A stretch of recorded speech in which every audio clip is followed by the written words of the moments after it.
హల్లెలూయా యేసు ప్రభున్ ఎల్లరు స్తుతించుడి. వల్లభుని చర్యలను తిలకించి స్తుతించుడి.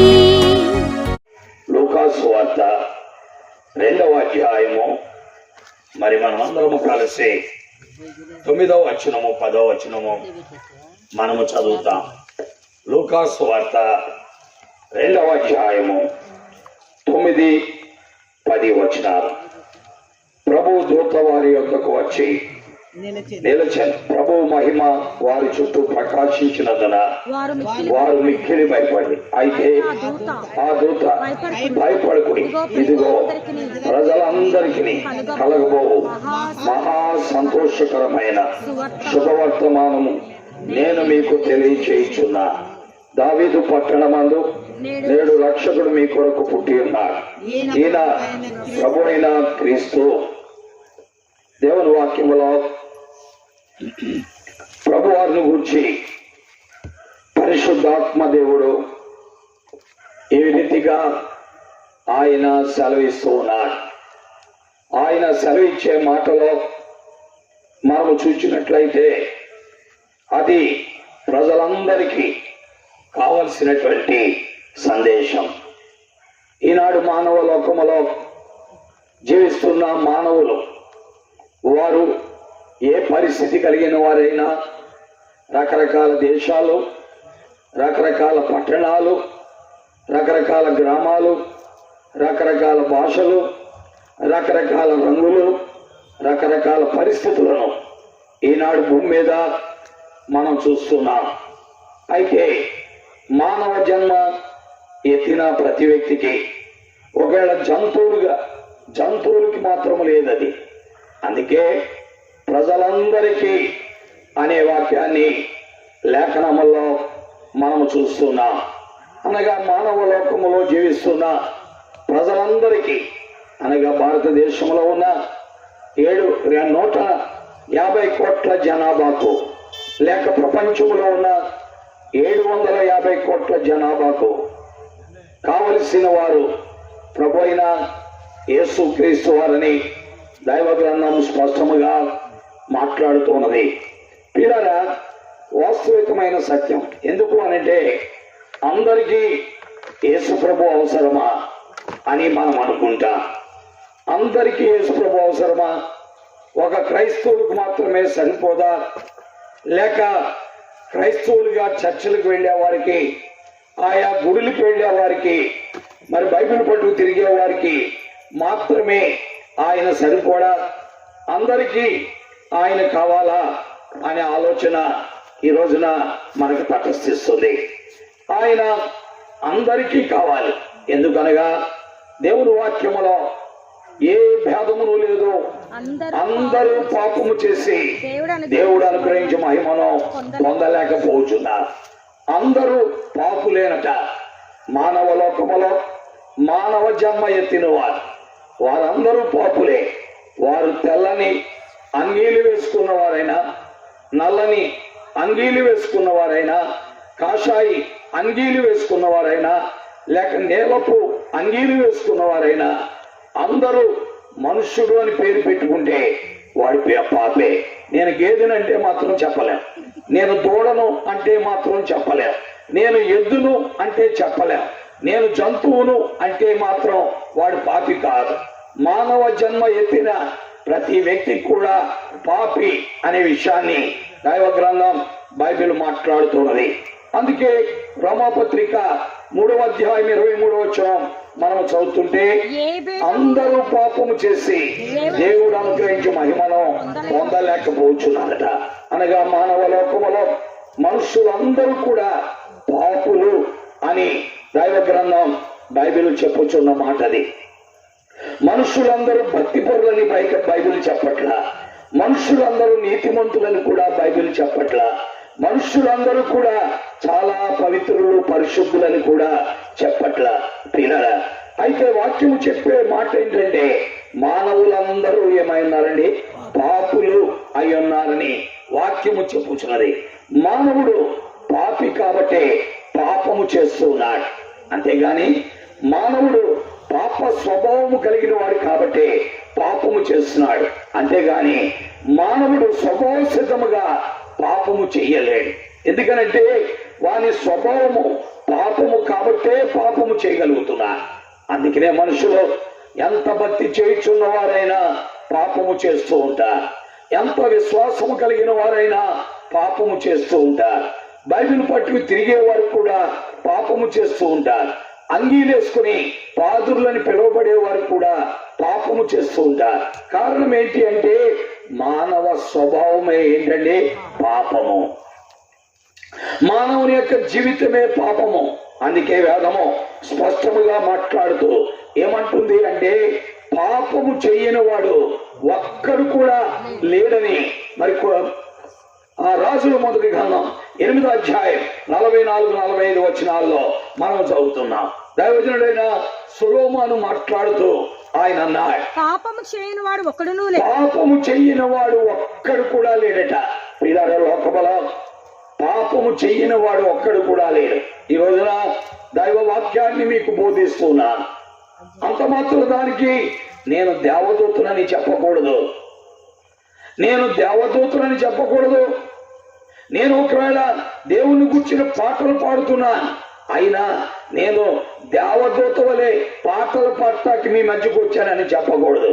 ఎందుకు అంటే మానవ జన్మ ఎత్తిన ప్రతి వానిలో పాపము అనేది ఉంటుంది. కాబట్టి దేవుని వాక్యములో మనం చూస్తున్న విషయం అదే. అందుకనే యోహాను రాసిన మొదటి పత్రిక 1వ అధ్యాయము 8 అలాగే 10 వచనాలు మనం చదువుతుంటే కనబడుతుంది.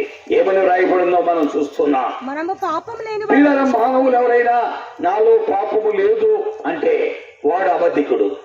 ఏ మానవుడైనా నేను పాపము చెయ్యలేదు అంటే దేవుణ్ణి అబద్ధికుడిగా చేస్తున్నాడని 10వ వచనములో రాయబడింది. కాబట్టి 8వ వచనము చదువుతుంటే మనం పాపము లేని వారము అని చెప్పుకునేలా మనమే మోసపుచ్చుకుంటాం. 10వ వచనములో ఏమన్నదంటే మనము పాపము చెయ్యలేదని చెప్పుకునేలా దేవుణ్ణి మోసం చేస్తాం. కాబట్టి మానవ జన్మ ఎత్తిన ప్రతి ఒక్కరూ ఏమై ఉన్నారండి? పాపులే. ఒకవేళ మతాధిపతులు కానీ, పీఠాధిపతులు కానీ, మత నాయకులు కానీ, మత పెద్దలు కానీ, ఏ మతంలో ఉన్నవారైనా మానవ జన్మ పాపమే. నాలో పాపము లేదని చెప్పగలిగిన వారు లేరు పిల్లరా. అందుకనే ఒక మహాతల్లి ఒక వ్యక్తికి ఏం చెప్పిందంటే, కుర్రడు, అయ్యా అమ్మా నేను మరి నదిలో ములగటానికి వెళుతున్నాను అన్నాడట. ఎందుకు బాబు నువ్వు నదిలో ములగటానికి వెళ్తున్నావు అని అడిగితే ఆ బిడ్డ అన్నాడట, ఏమన్నా అంటే నా పాపాలన్నీ కడుక్కోవటానికి నదిలో ములగటానికి వెళ్తున్నాను అన్నాడట. అప్పుడు ఆ తల్లి ఏం చెప్పిందంటే, అలాగా బాబు, అలాగైతే నీకు ఒక చిన్న పని చెప్తాను.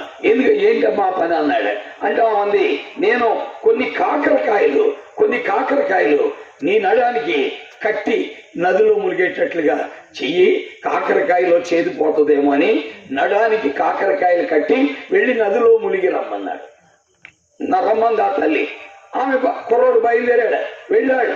నదిలో 4 సార్లు 3 సార్లు 7 సార్లు మునిగారు. మునిగిన తర్వాత ఆ కాకరకాయలు మూట పట్టుకుని మరలా ఇంటికి వచ్చాడు. ఇంటికి వచ్చిన తర్వాత తల్లి అడిగింది, నాయన కాకరకాయలు మూట తీసి కాకరకాయలు ఇవి, ఎందుకంటే నీ పాపాలన్నీ పోవటానికి నదిలో మునిగావు కదా, ఈ కాకరకాయల్లో కూడా చేదిపోయిందేమో చూస్తాను అని ఆమె కాకరకాయలు తీసుకుని కాకరకాయలు కడిగి కూర వండితే కాకరకాయలు కూర చేదుగా ఉంది. అప్పుడు ఆ తల్లి అంది, బాబు నువ్వు నదిలో ములగడం ద్వారా నీ పాపాలు ఎలా పోయాయో కాకరకాయల్లో చేదు కూడా అలాగే పోయిందమ్మే. అంటే దాని అర్థం ఏంటి?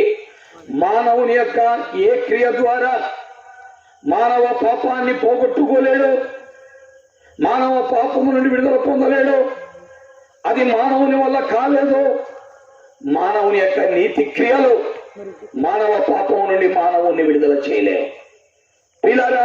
అందుకని ఈనాడు దేవుని కొరకై భక్తి చేసేవారు ఎంతో మంది ఉన్నారు. దేవుని కొరకై సమర్పణ కలిగిన వారు ఎంతో మంది ఉన్నారు. దేవుని కొరకై శరీరాన్ని గాయపరుచుకునే వారు ఎంతో మంది ఉన్నారు. దేవుని కొరకై శరీరాన్ని రక్తమయముగా చేసుకునే వాళ్ళు ఆయా మతాల్లో ఎంతో మంది ఉన్నారు.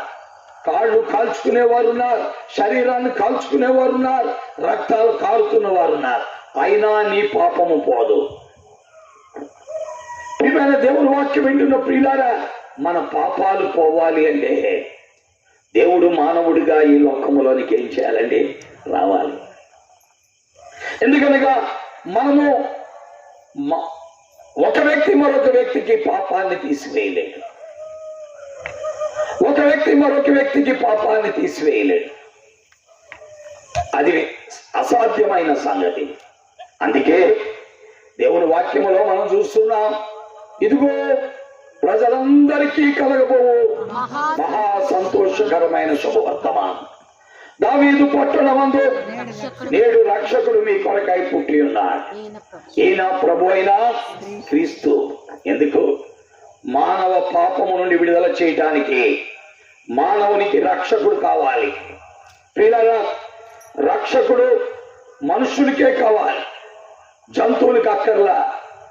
జంతువులకి రక్షకుడు అవసరం లేదు, మానవునికి రక్షకుడు కావాలి. ఎందుకని? మానవుడు పుట్టుకతోటే పాపి కాబట్టి. అందుకే ఆయన అన్నాడు, అయ్యో నేను పాపములో పుట్టిన వాడను, పాపములోనే నా తల్లి నన్ను గర్భమున ధరించిందన్న. అనగా మానవుడు పుట్టుకతోటే పాపపు ఆత్మ కలిగిన వాడు.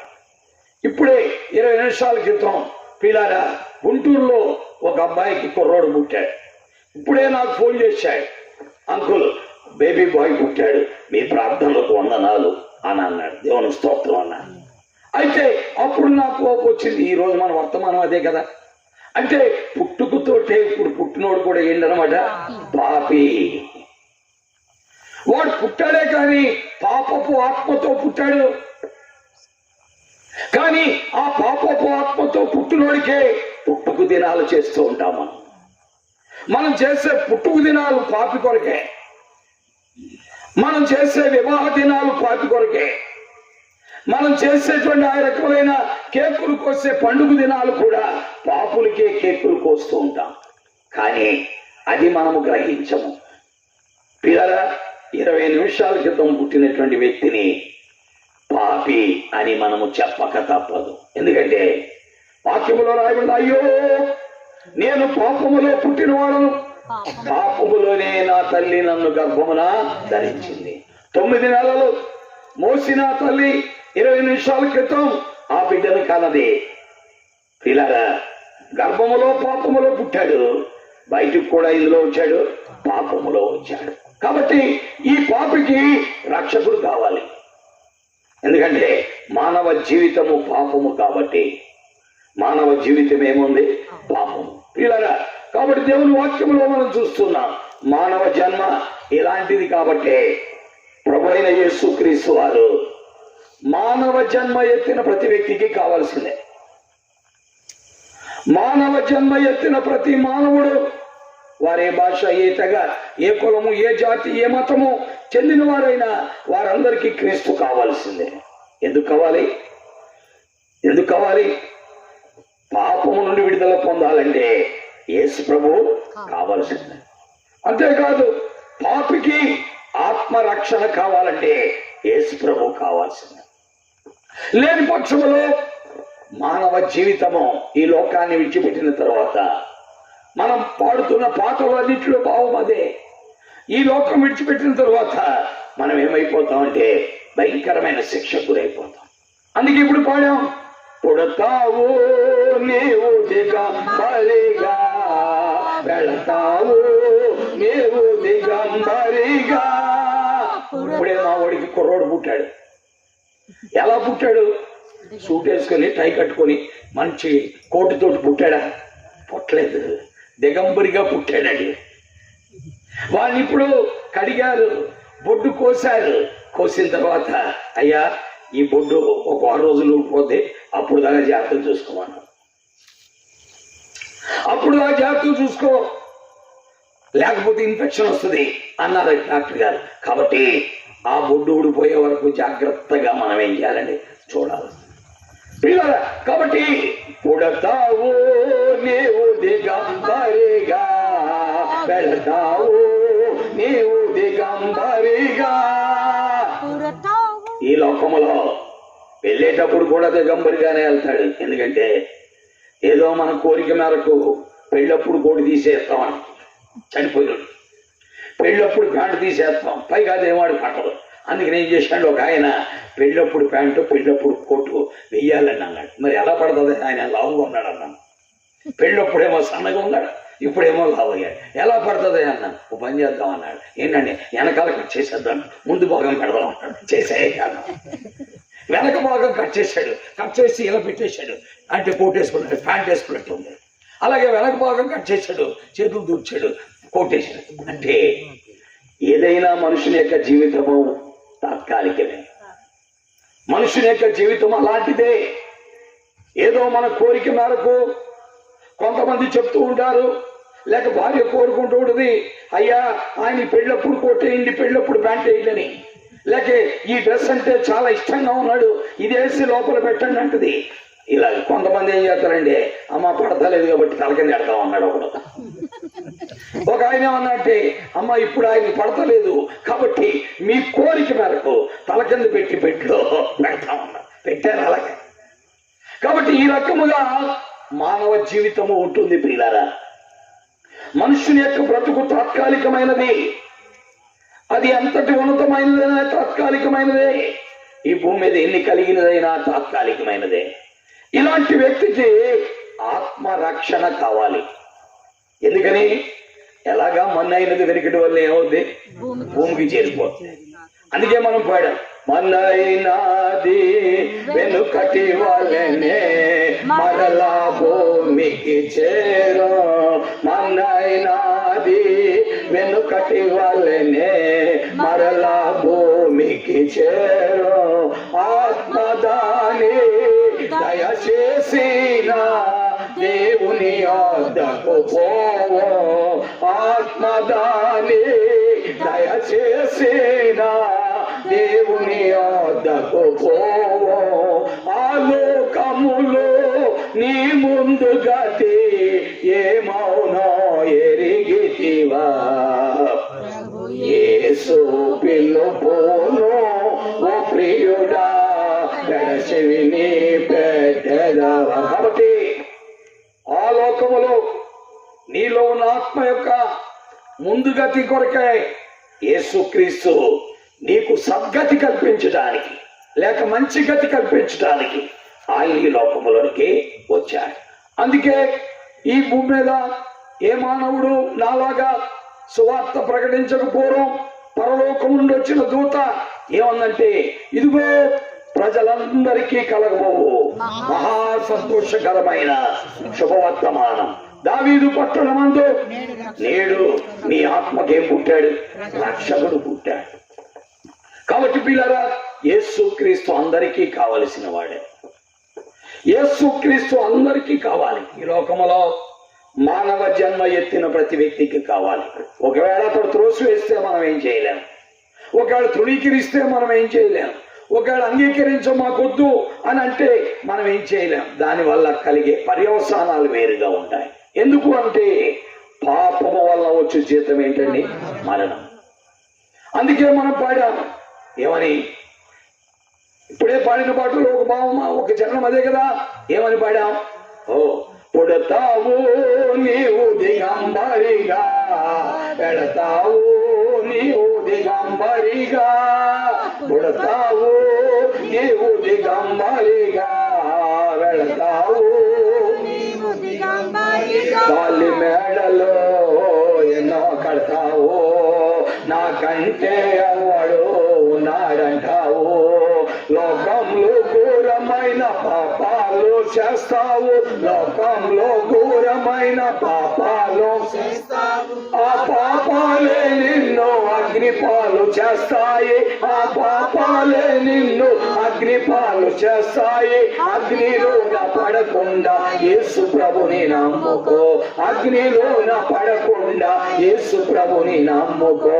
రెండే రెండు దారులు ఏ దారి కావాలో మానవుడి పిల్లరా, అగ్నిలో పడకుండా ఉండటానికే మానవ నిర్మాణకుడైన దేవుడు మానవుని కొరకాయ శరీరాన్ని దాల్చి యేసుక్రీస్తుని పేరున ఈ లోకములోనికి మనందరి కొరకు వచ్చినవాడు.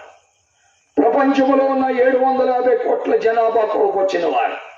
ప్రపంచంలో ఉన్న 750 కోట్ల జనాభా కొరకు ఆయన ప్రాణము దారబోసినవాడు. వాక్యం అది, మన సొంత మాటలు కాదు.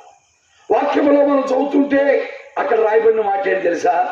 ఆయన అందరి కొరకు ప్రాణము పెట్టాను. హెబ్రీయులకు రాసిన పత్రిక 2వ అధ్యాయం 9వ వచనం మనం చదువుతున్నాం. ఏమి రాయబడింది చదవండి. హెబ్రీయులకు రాసిన పత్రిక 2వ అధ్యాయము 9వ వచనం దేవుని వాక్యములో మనం చూస్తాం. హెబ్రీ 2:9 త్వరగా చదవండి. దేవుని కృప వలన ఆయన ప్రతి మనుషుని దేవుని కృప వలన ఆయన ప్రతి మనుష్యుని కొరకు, అనగా 750 కోట్ల జనాభాలో కుల భేదము లేకుండా, మత భేదము లేకుండా, జాతి భేదము లేకుండా, దేశ భేదము లేకుండా, రంగు భేదము లేకుండా ప్రతి మనుష్యుని కొరకు ఆయన మరణము అనుభవించారు. అనగా ప్రతి మనుష్యుని పాపము కొరకై ఆయన శిలువకెక్కారు. ప్రతి మనుష్యుని పాపం కొరకై శిలువలో ఆయన శిక్ష అనుభవించారు. అందుకే దేవుని వాక్యములో కొరింథీయులకు రాసిన 2వ పత్రిక 5వ అధ్యాయము 15వ వచనములో ఈ రీతిగా రాయబడి ఉంది. జీవించు వారికి ఏమని రాయబడిందో మనం చూస్తున్నాం. చదవండి. ఆయన అందరి కొరకు మృతి పొందాను. ఏమని రాయబడిందండి? ఆయన అందరి కొరకు మృతి ప్రభు యేసుక్రీస్తు వారు 750 కోట్ల జనాభా కొరకు సిలువకెక్కి 750 కోట్ల జనాభా చేసిన పాపము కొరకు, లోక పాపమును మోసుకొని పోయే దేవుని గొర్రె పిల్లగా ఆ సిలువలో అందరి పాపము కొరకు ఆయన ఏం పొందాడని? మృతి పొందాడు. అనగా ఎందుకు ఆయన చనిపోవలసి వచ్చింది? దేవుడు కదా. అంటే పాపము వలన వచ్చు జీతము మరణం. మన పాపానికి మనము బ్రతకాలి అంటే మన పాపానికి శిక్ష ఆయన భరించాలి. మనము పాపులం, మనము జీవించాలి అంటే మన పాపానికి శిక్ష మరొకరు ఏం చేయాలండి? భరించాలి. అందుకే ఆయన మన పాపముల కొరకు సిలువలో అందరి కొరకు ఆయన ఏమయ్యారు? మృతి పొందారు. అందుకే వాక్యములో దైవజనుడైన అపోస్తలుడైన పౌలు మాట్లాడుతూ ఆయన ప్రతి మనుషుని కొరకు మరణము పొందాడట. అదే పౌలు మాట్లాడుతూ 2 కొరింథీ 5:15 ఆయన అందరి కొరకు ఏమయ్యారండి? మృతి పొందాడు. అందుకే అందరికీ ఆయన కావాల్సిందే. నీ కొరకు ఎవరు మృతి పొందారు? ఒకవేళ నీ కొరకు, నీ పాపము కొరకు ఎవరైనా సిలువెక్కితే, సిలువలో బలైతే, సిలువలో రక్తము చిందిస్తే, నీ పాపము కొరకై ఎవరైనా సిలువలో మరణిస్తే వారిని మనము నమ్ముకొనవచ్చు, తప్పు లేదు. ఒకవేళ అలాంటి వాడు ఈ ప్రపంచంలో నీకు దొరకనప్పుడు యేసుక్రీస్తు తప్ప వేరే మార్గము లేదు. అందుకే యేసు ప్రభువు అన్నారు, నేనే మార్గము, సత్యము, జీవము అన్నా. ఆయన ఊరికే గర్వంతో పలికిన మాటలు కాదవి, అతిశయంతో పలికిన మాటలు కాదవి, లేక తను తాను హెచ్చించుకున్నట్టుగా ఆయన పలికిన మాటలు కాదవి. కేవలం నేను తప్ప నీకు వేరే మార్గము లేదు. ఎందుకనగా నీ కొరకు ఈ లోకంలోకి వచ్చిన వాడని నేనే, నీ కొరకు సిలువను మోసిన వాడని నేనే, నీ కొరకు సిలువలో ప్రాణము దారబోసిన వాడని కూడా నేనే, నీ కొరకాయ సిలువలో రక్తము చెందించిన వాడని కూడా నేనే. కాబట్టి నీవు అక్కడికి చేరాలి అంటే నేనే మార్గం. దేవుని స్తుతించుడి, హృదయమును వెలిగించిన యేసుని స్తుతించుడి.